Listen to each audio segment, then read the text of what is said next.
What's up, crew? Coach Joe here.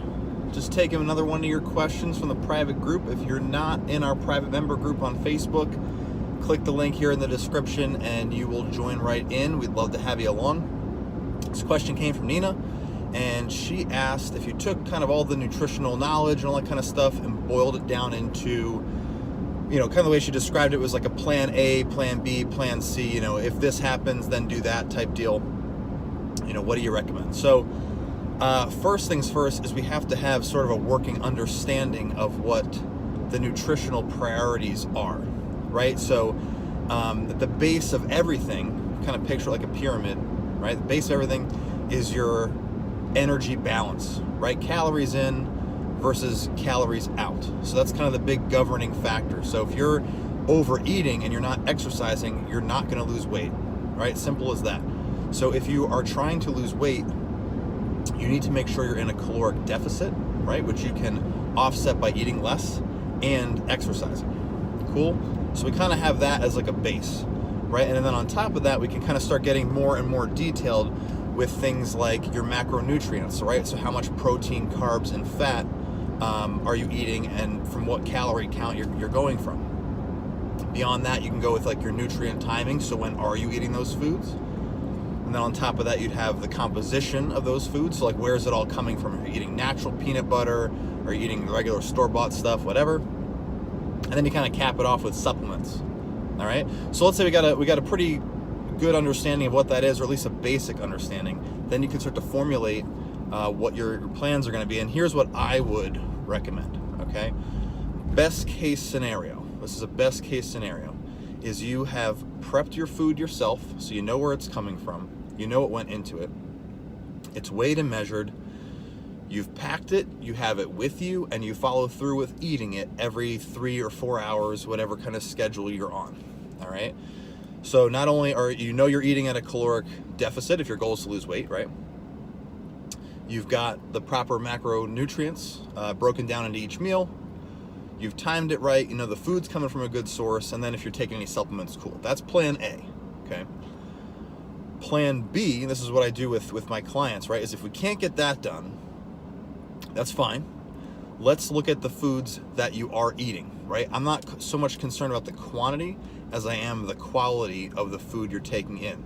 So if you can't do kind of the macro breakdown, the plan B that I would have you fall on is to more of like a paleo diet approach, right? You're eating meats, vegetables, nuts and seeds, fruit, a little bit of starch like potatoes, that kind of thing.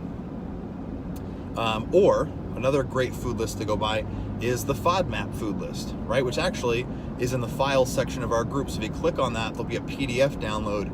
Try and stick with the list of foods that are in green and not the ones that are in red. If you like any of the ones that are in red, slowly introduce them into your diet. If you find that gives you some gastric distress, cut them out. Okay, so that's kind of plan B. So the quality of what you're eating. Okay, and one last bit on that is those foods that are a bit better for you, right? The cleaner foods aren't as calorically dense as a lot of this processed foods, right? So the idea is you can eat more of those foods, not just you have to stick to eating like a bird. You can eat a ton of vegetables and a ton of, protein and that kind of stuff and still kind of keep yourself on track versus just going off the rails and eating a bunch of donuts or something. All right. And then sort of the plan C, which I give people. So if everything else is out the window, you can't even, you're at a party and you're surrounded by like, all kinds of cake and that kind of stuff. And you just pasta, whatever, you can't get away from it. Plan C would be kind of more of like the habit-based approach, right?